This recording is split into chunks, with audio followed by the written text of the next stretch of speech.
ఓం శ్రీ సాయిరామ్. వరాల్ సాయి మందిరంలో సచ్చరిత 71వ వార్షికోత్సవం సందర్భంగా 4వ రోజు నిర్వహిస్తున్నటువంటి సచ్చరిత మహాయజ్ఞం కార్యక్రమానికి మీ అందరికీ కూడా స్వాగతం. ఇక్కడ జరిగేటువంటి ఈ సచ్చరిత మహాయజ్ఞం మీ అందరి శ్రేయస్సు కోసం. ఎవరైతే బాబాను ఆశ్రయించారో, ఎవరైతే సచ్చరితను ప్రాణప్రదంగా ప్రేమిస్తారో వాళ్ళందరికీ ఈ 18 రోజులు కూడా ఒక పర్వదినం. ఎందుకంటే బాబా పట్ల కృతజ్ఞత తెలియజేసుకోవడానికి కావలసినటువంటి సందర్భాలను మనము ఎప్పుడూ కూడా అన్వేషిస్తూ ఉండాలి. అలా అన్వేషిస్తున్నప్పుడు అనేక సందర్భాలు మన మనస్సుకు తట్టి బాబా పైన మరింత ప్రేమను మనకు పెంపొందింపజేస్తాయి. శ్రీ సాయి సచ్చరితను లీలామానుష చరితంగా చెప్తారు. బాబా మానుష రూపంలో చేసినటువంటి లీలలకు సచ్చరిత ఒక సజీవమైనటువంటి రూపం అని అంటారు. కానీ సచ్చరితను నిశితంగా పరిశీలిస్తే వారి యొక్క లీలల ద్వారా మనుషులను రంజింపచేసినటువంటి, మనుషుల్లో మానవత్వాన్ని మేలుకొలిపినటువంటి అద్వితీయమైనటువంటి చరితం. లీలామానుషం బాబా కాదు. బాబా వారి లీలల చేత మనుషుల మనస్సుల్లో గొప్ప మార్పులను తీసుకొచ్చి మనిషి అనేటువంటి వాడిని సవ్యమైనటువంటి మార్గంలో నడిపించడానికి వారు తమ చరిత్రను వారే రాసుకున్నారు.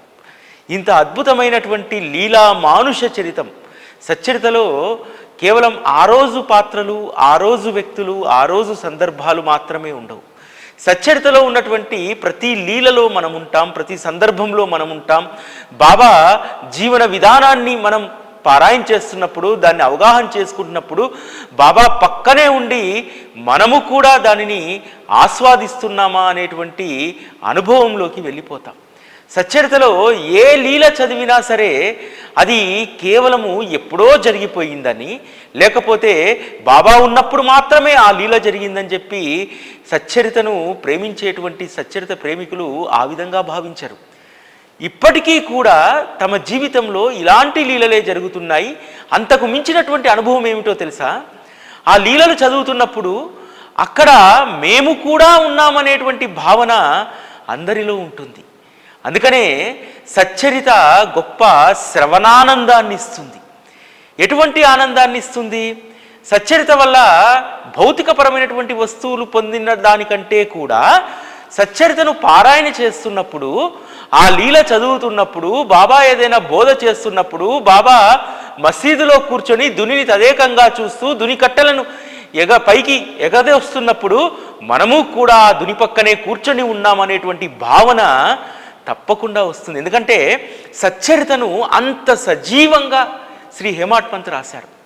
ఇంత అద్భుతమైనటువంటి లీలల సమాహారం శ్రీ సాయి సచ్చరితకు 71వ వార్షికోత్సవం. ఎందుకంటే ఈ గ్రంథము మరాఠీలో వెలువడినటువంటి గ్రంథం. మరాఠీలో ఆవిష్కృతమైనటువంటి ఈ గ్రంథాన్ని తన వద్దకు అత్యంత ప్రేమతో అత్యధికులైనటువంటి తెలుగు బిడ్డలు నా వద్దకు రాబోతున్నారు, వారికి నా మానస సరోవరంలో ఉన్నటువంటి అద్భుతమైనటువంటి ఆనందాన్ని వాళ్ళకు అందించాలి అనేటువంటి లక్ష్యంతో 1953 మే 19వ తేదీ రోజు మనందరికీ కూడా తెలుగు సచ్చరితను బాబా అందుబాటులోకి తీసుకొచ్చారు. నిజానికి 1993లో షిరిడీకి వెళ్తున్నటువంటి వారి తెలుగువారి సంఖ్య చాలా తక్కువ. రోజుకు ఒక 10 మంది షిరిడీకి వెళ్తే మహా గొప్ప విషయం. కానీ బాబాకు భవిష్యత్ అవసరం తెలుసు.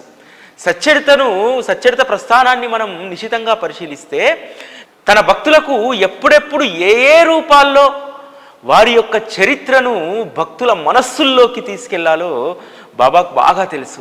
అందుకనే ఈరోజు సాయి గురుకులం కానీ, సాయి టీవీ కానీ మన హృదయాలకు బాబా యొక్క తత్వాన్ని, వారి చరితామృతాన్ని, వారి యొక్క వచనామృతాన్ని మరింత మన హృదయంలో పదిలపరచడానికి ఇటువంటి అనేక కార్యక్రమాలు బాబా చేయిస్తున్నారు. సచ్చరిత ప్రస్థానాన్ని మనం చూసినట్టయితే సచ్చరితలో ఉన్నటువంటి బాబా జీవన విధానం మన జీవితాలను ఎంత ప్రభావితం చేస్తుందో చూడండి. బాబా ఏమీ పట్టనట్టు ఉండేటువంటి వారు, కానీ లోకంలో ఉన్నటువంటి తన బిడ్డల యొక్క యోగక్షేమాలను ఎప్పుడూ వారు గమనిస్తుండేటువంటి వారు. ఎప్పుడూ కూడా తనను ఆశ్రయిస్తూ తనను స్మరిస్తూ తనే ప్రాణప్రదంగా భావించేటువంటి బిడ్డల పట్ల బాబా అప్రమత్తంగా ఉంటారు. అంతేకాదు వారికి ధనం పైన కానీ కీర్తి పైన కానీ అభిమానం పైన కానీ లేశమాత్రమైనా కూడా ఆసక్తి ఉండేటువంటిది కాదు. వారు ఎప్పుడూ కూడా ఆత్మానంద స్థితిలో ఉండేటువంటి వారు. వారికి బాధ్యతలు లేవా? మనందరికంటే ఎక్కువ బాధ్యతలు వారికి ఉన్నాయి. తన బిడ్డలను సంరక్షించేటువంటి బాధ్యత తనకుంది. ఇప్పటికీ కూడా కోట్లాది మంది బిడ్డలను బాబా సంరక్షిస్తూ ఉన్నాడు. అటువంటి సంరక్షించేటువంటి బాధ్యత ఉన్నప్పటికీ కూడా అది భారంగా భావించకుండా ఆత్మానంద స్థితిలో బాబా ఉంటారు. మరి మనము చిన్నపాటి సంసారాలకే అనేకం సతమతం అవుతుంటామే. మరి ఇటువంటి సమయంలో సచ్చరితలో బాబా యొక్క తత్వాన్ని అర్థం చేసుకుంటే మనము ఎలా ఆత్మానంద స్థితిలో ఉండాలనేటువంటి గొప్ప పరమార్థం మనకు బోధపడుతుంది. ఇక్కడ బాబా చెప్పేటువంటి ఒక గొప్ప సత్యం ఏమిటో తెలుసా? ఎవరైతే ఎక్కువ శ్రమ పడతారో, ఎవరైతే ఎప్పుడు పరోపకారం కోసం తప్పిస్తారో అటువంటి వారికి గొప్ప ఫలితం ఉంటుందని చెప్పి బాబా చెప్పారు. కేవలం బాబా వారి ముఖతా చెప్పినటువంటి మాట కాదు. వారు ఎటువంటి సరైనటువంటి ఆచ్ఛాదన లేనటువంటి మసీదులో 60 సంవత్సరాలు జీవించారు. కేవలం చిరిగిపోయినటువంటి కఫ్రీని ధరించారు. 5 ఇళ్లలో భిక్ష చేసి ఏమాత్రం కూడా రుచులకు పోకుండా జిహచాపల్యం లేకుండా అన్నింటినీ కలిపి కొద్ది పదార్థాలు తను తీసుకొని మిగతావన్నీ కూడా తన చుట్టూ ఉన్నటువంటి జీవులకు పెట్టాడు. ఎంత కష్టం కదా అది! ఒక మనిషి అనేటువంటి వారు 60 సంవత్సరాల పాటు ఒకే రకంగా ఒకే స్థితిలో ఉండడం అనేటువంటిది. ఈ శ్రమంతా ఎవరి కోసం చేశాడు? దీనజనుల ఉద్ధరణ కోసము, తాపత్రయాలతోటి తప్పించుకొని దహించుకొని పోతున్నటువంటి ఈ మానవాళిని ఉద్ధరించడానికి వారు శ్రమపడ్డారు. ఆ శ్రమకు ఫలితం ఈరోజు వారి యొక్క కృపామృతం. వారి యొక్క కృప వల్ల ఈరోజు మనందరము కూడా ఆత్మానంద స్థితిలో ఉంటున్నాం. అదేవిధంగా వారిచ్చినటువంటి గొప్ప అనుగ్రహాలతోటి మన జీవితాల్లో మనం కంఫర్టబుల్గా ఉండగలుగుతున్నాం. ఇక్కడ మనం గమనించాల్సింది ఏంటంటే, ఎవరైతే కఠోరమైనటువంటి శ్రమ పడతారో, ఎవరైతే పరోపకారం కోసం తప్పిస్తారో అటువంటి వారికి గొప్ప ఫలితం వస్తుంది. అందుకే ఇది మన జీవితాలకు కూడా మనం అప్లికేట్ చేసుకోవాలి. చాలామంది అనుకుంటుంటారు, అరే ఏమిటి శ్రమ, ఎందుకు ఇంత మనం కష్టపడాలని చెప్పి. కానీ కష్టపడ్డటువంటి చోటే ఫలితం ఉంటుందనేటువంటిది బాబా యొక్క జీవన విధానం మనకు తెలుస్తుంది. ఈరోజు బాబా వైభవం చూడండి. ఆ రోజు పాడుబడ్డ మసీదులో ఉన్నటువంటి బాబా ఈరోజు చలవరాతి మందిరాల్లో ఎంత అద్భుతమైనటువంటి ఘనమైనటువంటి వైభవాన్ని వారు అనుభవిస్తున్నారు. వారు అద్భుతమైనటువంటి వైభవాన్ని వారు అనుభవిస్తూ అంతకు 100 రెట్ల వైభవాన్ని, 100 రెట్ల ఐశ్వర్యాన్ని, 100 రెట్ల సౌభాగ్యాన్ని తన భక్తులకు ఏ విధంగా పంచుతున్నారో మనం అర్థం చేసుకోవచ్చు. కాబట్టి బాబా సహచర్యం అనేటువంటిది మనకు దొరికినటువంటి గొప్ప సుకృతంగా మనం భావించాలి. అటువంటి సుకృతాన్ని మనందరము కూడా ఈ సచ్చరిత మహాయజ్ఞం ద్వారా మనం అందుకుందాం. ఈ సచ్చరిత మహాయజ్ఞంలో సచ్చరితను ప్రేమించేటువంటి ప్రతి బిడ్డ కూడా, సచ్చరిత ద్వారా మేలు పొందినటువంటి ప్రతి ఒక్కరూ కూడా ఈ సచ్చరితలో మహాయజ్ఞంలో మీరు పాల్గొనండి, మీకు పిల్లలు పుడతారు, లేకపోతే ఇంకోటి అని చెప్పి నేను చెప్పను. ఎందుకంటే సచ్చరిత ఇవ్వదలుచుకుంది ఆ తల్లికే తెలుసు. నేను చెప్పినంత మాత్రాన్నో, మీరు అనుకున్నంత మాత్రాన్నో అనుగ్రహం దొరకదు. ఇది కంప్లీట్గా మన సర్వస్వ శరణాగతికి సంబంధించినటువంటి కార్యక్రమం. ఎవరమైతే సచ్చరిత ద్వారా మనం ప్రయోజనం పొందామో, ఎవరమైతే సచ్చరిత ప్రాణప్రదంగా ప్రేమిస్తామో వాళ్ళందరూ కూడా ఈ సచ్చరిత మహాయజ్ఞంలో పాల్గొనాల్సినటువంటి అవసరం ఉంది. అంత గొప్ప సందర్భం ఇది. మనం చెల్లించేటువంటి ఒక 1116 దక్షిణ దయచేసి అది దక్షిణగా చూడకండి. అది దక్షిణ కాదు. సచ్చరితకు మనం సమర్పిస్తున్నటువంటి ఒక కృతజ్ఞత. ఇంత లబ్ధి పొంది సచ్చరిత ద్వారా ఇంత మేలు పొందినటువంటి మనకు కనీసం సచ్చరితను గౌరవించుకునేటువంటి సంస్కారం లేకపోతే ఇక మనం సచ్చరితను చేత పట్టుకొని ఏమి లాభం? ఈ సచ్చరితకు ఇచ్చేటువంటి దక్షిణ కేవలం ఆ పుస్తకం కోసం మీరు ఇచ్చేటువంటిది కాదు. ఇక్కడ జరిగేటువంటి కార్యక్రమాలకు, దీని తర్వాత జరిగేటువంటి అనేక కార్యక్రమాలకు. సచ్చరిత అంటే కేవలము హేమాడ్ పంత్ రాసినటువంటి ఆ 8400 పైచిలకు ఆ ఓవీలు మాత్రమే కాదు. నిరంతరము కూడా బాబా లీలల యొక్క పరంపర ఎప్పుడూ కూడా సచ్చరితగా అది రికార్డ్ అవుతూనే ఉంటుంది.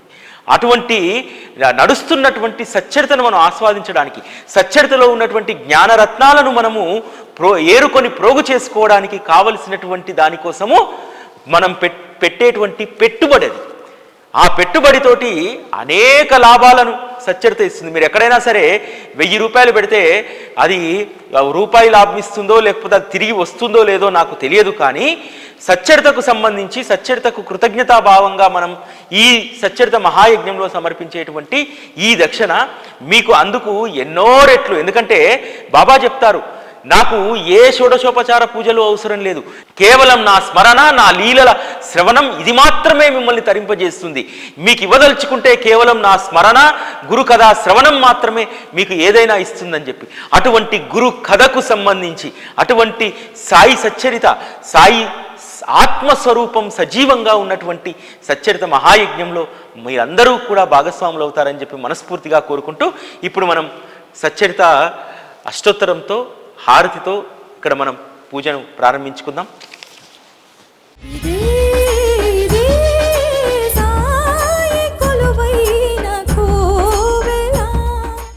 శ్రీ సాయినాథ దివ్య పూజా కార్యక్రమాన్ని దీపారాధనతో ప్రారంభించుకుందాం. శుభం కరోతి కళ్యాణం ఆరోగ్యం ధన సంపద శత్రుబుద్ధి వినాశాయ దీపం జ్యోతిర్నమోస్తుతే దీపం జ్యోతిర్నమోస్తుతే. శుభం కరోతి కళ్యాణం ఆరోగ్యం ధన సంపద శత్రుబుద్ధి వినాశాయ దీపం జ్యోతిర్నమోస్తుతే దీపం జ్యోతిర్నమోస్తుతే. దీపం దగ్గర పూల అక్షంతలు వేసి నమస్కరించుకోండి. మనం ముందుగా ఈ కార్యక్రమాన్ని విఘ్నేశ్వర ప్రార్థనతో ప్రారంభించుకుందాం. హరి ఓం. ఓం శ్రీ మహాగణాధిపతయే నమః. ఓం శ్రీ గురుభ్యో నమః. ఓం శ్రీ సరస్వత్యై నమః. ఓం శ్రీ కులదేవతాయై నమః.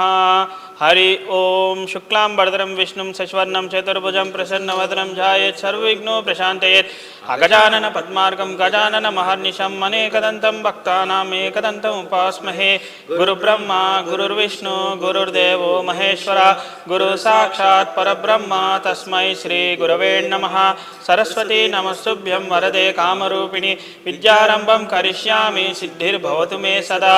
తదేవ లగ్నం సుదీనం తదేవ తారాబలం చంద్రబలం తదేవ విద్యాబలం దైవబలం తదేవ లక్ష్మీపతేంద్రియం స్మరామి. ఓం ఆచమ్య ఓం ఆచమ్య కేశవాయ స్వాహ. ఓం నారాయణాయ స్వాహ. ఓం మాధవాయ స్వాహ. ఓం గోవిందాయ నమః. ఓం విష్ణవే నమః. మధుసూదనాయ నమః. త్రివిక్రమాయ నమః. వామనాయ నమః. శ్రీధరాయ నమః. ఓం ఋషికేశాయ నమః. పద్మనాభాయ నమః. దామోదరాయ నమః. సంకర్షణాయ నమః. వాసుదేవాయ నమః. ఓం ప్రద్యుమ్నాయ నమః. అనిరుద్ధాయ నమః. పురుషోత్తమాయ నమః. మధుక్షజాయ నమః. నరసింహాయ నమః. ఓం అచ్యుతాయ నమః. జనార్దనాయ నమః. ఉపేంద్రాయ నమః. ఓం హరయే నమః. ఓం శ్రీకృష్ణాయ నమః. ఉత్తిష్టంతు భూతపిశాచాః ఏతేషా భూమింబారకా ఏతేషాం అవిరోధేన బ్రహ్మకర్మ సమారభే. అక్షంతలు తీసుకుని వాసన చూసి వెనక్కి వేసేయండి. యాశువో నామరూపాభ్యాం యాదవే సర్వమంగళం తయో సంస్మరణుత్సాం సర్వతో జయమంగళం. కుడిచే ముక్కు దగ్గర పెట్టుకుని ప్రాణాయామం చేయండి. ఓం భూ ఓం భువః ఓం సువః ఓం మహా ఓం జనః ఓం తపః ఓం సత్యం ఓం తత్సవితుర్వరేణ్యం భర్గో దేవస్య ధీమహి ధియో యో నః ప్రచోదయాత్. మాపో జ్యోతిరసోమృతం బ్రహ్మపూర్వస్వరం. చేదీసి మమ ఉపాత సమస్త దుర్దిక్షే ద్వారా శ్రీ పరమేశ్వరాముద్దిశ్య శ్రీ పరమేశ్వర ప్రీత్యర్థం శుభే శోభనే మూర్తే శ్రీ మహావిష్ణురాజ్ఞ ప్రవర్తమానస్యాద్య బ్రహ్మణః ద్వితీయపరాధే శ్వేతవరः కల్పే వైవస్వన్వంతరే కల్యుగే ప్రథమ పాదే జంబోదీపే భరతవర్షే భరతఖండే మేరో దక్షిణ దిగ్భాగే శ్రీశైల ఈశాన్య ప్రదేశే కృష్ణా గోదావరి కావేరీ మధ్యప్రదేశే వరాలసాయి మందిరే సమస్త దేవతా బ్రహ్మణ హరిహర్జన సన్నిధౌ అస్మిన్ వర్తమానస్య వ్యావరిక చాంద్రమానేన శ్రీ క్రోధినామ సంవత్సరే ఉత్తరాయణే వసంత ఋతు చైత్రమాసే కృష్ణపక్షే ద్వాదశీ తిథౌ భానువాసరే ఉత్తరాభాద్ర నక్షత్రే శుభయోగే శుభకర్ణ ఏవంగన విశేషనిష్టాయాం శుభతిథౌ సాయి గోత్రోద్భవస్య సాయి టీవీ నామధేయస్య సహ కుటుంబస్య. చెప్పండి సార్. మమ సహ కుటుంబానాం క్షేమ స్థైర్య విజయ అభయ ఆయురారోగ్య ఐశ్వర్య అభివృద్ధ్యర్థం ధర్మార్థ కామ మోక్ష చతుర్విధ ఫల పురుషార్థ సిద్ధ్యర్థం సర్వాభీష్ట సిద్ధ్యర్థం. శ్రీ సాయినాథ దేవతాముద్దిశ్య శ్రీ సాయినాథ ప్రసాద సిద్ధ్యర్థం యావశక్తి ధ్యాన ఆవాహనాది శ్రీ సాయినాథ సచ్చరిత్ర పూజామహం కరిష్యే. మీ దగ్గర ఉన్న కలశంలో నీటిని తాకండి. కలశానికి కొంచెం గంధం బొట్టు పెట్టి కుంకుమ బొట్టు కలశం పైన కూర్చోబెట్టండి. కలశస్య ముఖే విష్ణు కంఠే రుద్ర సమాశ్రిత మూలే తత్రస్థితో బ్రహ్మ మధ్యే మాతృగణా స్మృత కుక్షౌతు సాగర సర్వే సప్తదీపా వసుందర ఋగ్వేదో యజుర్వేదో సాంవేదో దర్పణ అంగశ సర్వే కలశంభు సమాశ్రిత. ఇప్పుడు కలశంలో నీటిని పూతోటి తిప్పుతూ ఉండండి. గంగే చ యమునే చైవ గోదావరి సరస్వతి నర్మదే సింధు కావేరి జలేస్మిన్ సన్నిధిం కురు. శ్రీ సాయినాథ సచ్చరిత్ర పూజామహం కలశోదకైన పూజా ద్రవ్యాన్ని సంప్రోక్ష్య దేవాం సంప్రోక్ష్య ఆత్మానాంచ సంప్రోక్ష్య. బ్రహ్మానందం పరమసుఖదం కేవలం జ్ఞానమూర్తిం ద్వంద్వాతీతం గగనసదృశం తత్వమాస్యాదిలక్ష్యం ఏకం నిత్యం విమలమచలం సర్వాది సాక్షిభూతిం సాయినాథం త్రిగుణరహితం సద్గురుం త్వం నమామి. త్వమేవ మాతా పితా త్వమేవ బంధు సఖా త్వమేవ విద్యా ద్రవిణం త్వమేవ సర్వం మమ దేవ.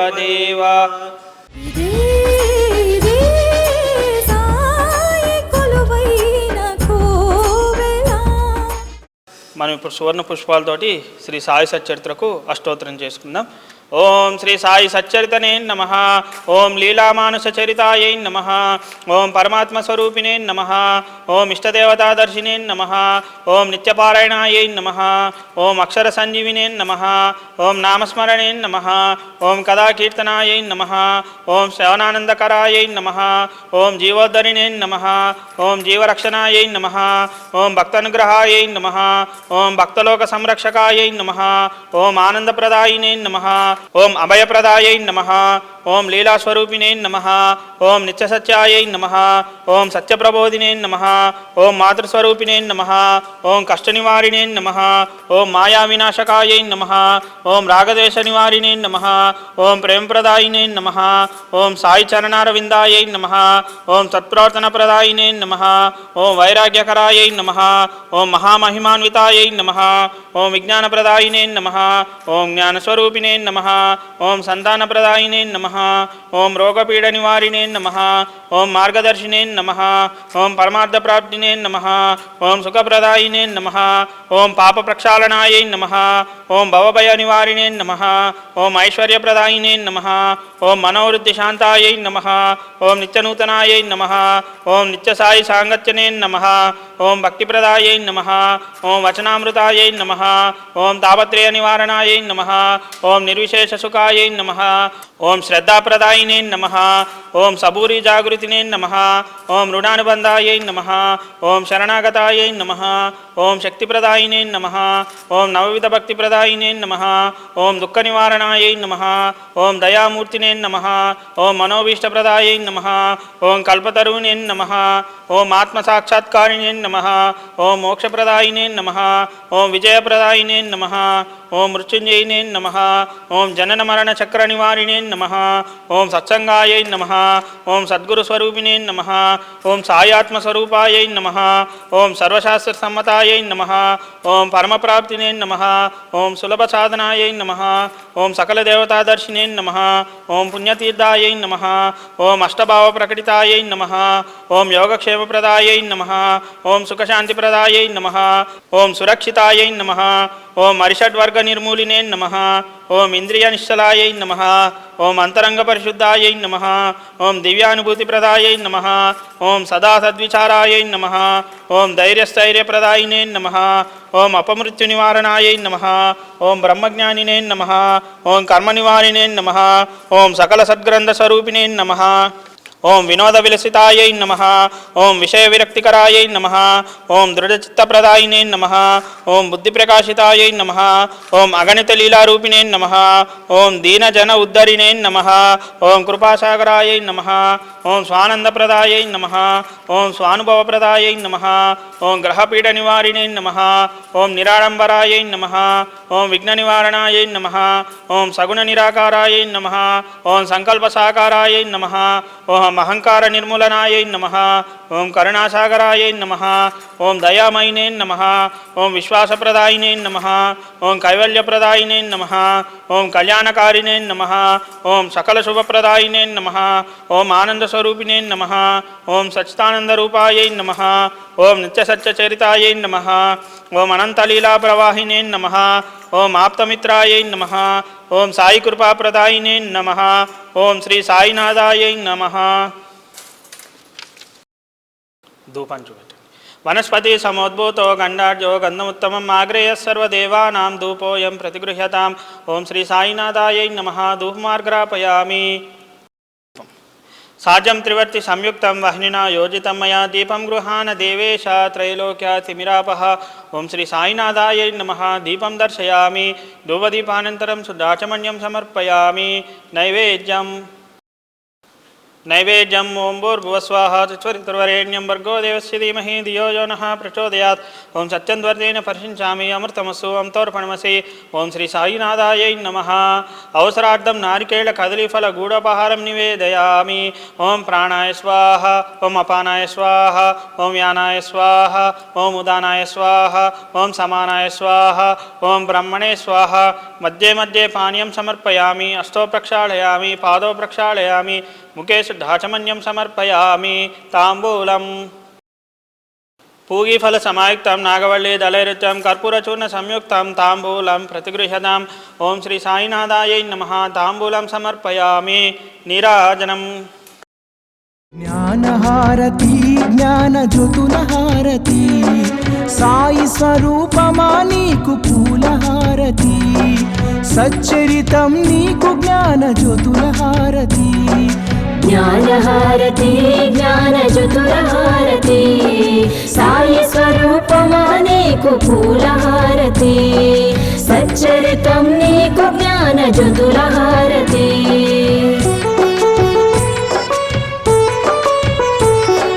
నిత్యం నీ లీలా పఠనంలో మేముంటాము. నీ మధుర వచనాలతో మైమరచిపోతాము. నీ తోడుగా భక్తి ప్రేమలను పెంచుకున్నాము. పాలో వెలిగిన జ్ఞాన జ్యోతులతో హారతి. జ్ఞానహారతి జ్ఞానజ్యోతులహారతి సాయి స్వరూపమా నీకు పూలహారతి సచ్చరితం నీకు జ్ఞానజ్యోతులహారతి.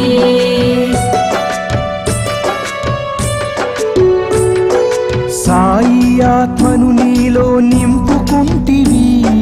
తనివి తీర సాయిని దర్శింపజేస్తివి.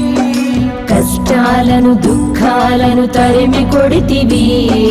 దయగల తల్లి నీకు ప్రేమహారతి. జ్ఞానహారతి జ్ఞానజ్యోతులహారతి సాయి స్వరూపమా నీకు పూలహారతి సచ్చరితం నీకు జ్ఞానజ్యోతులహారతి.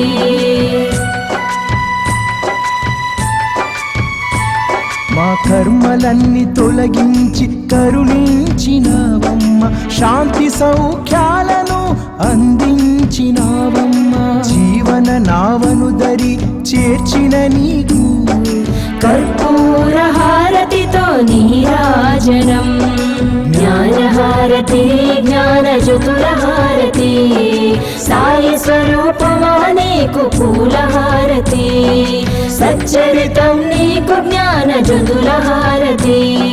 జ్ఞానహారతి జ్ఞానజ్యోతులహారతి సాయి స్వరూపమా నీకు పూలహారతి సచ్చరితం నీకు జ్ఞానజ్యోతులహారతి.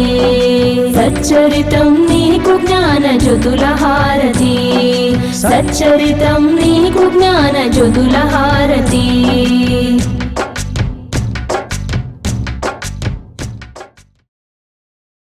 ఓం శ్రీ సాయినాథాయై నమః. సువర్ణ దివ్య మంత్రపుష్పం సమర్పయామి. ఓం శ్రీ సాయినాథాయై నమః.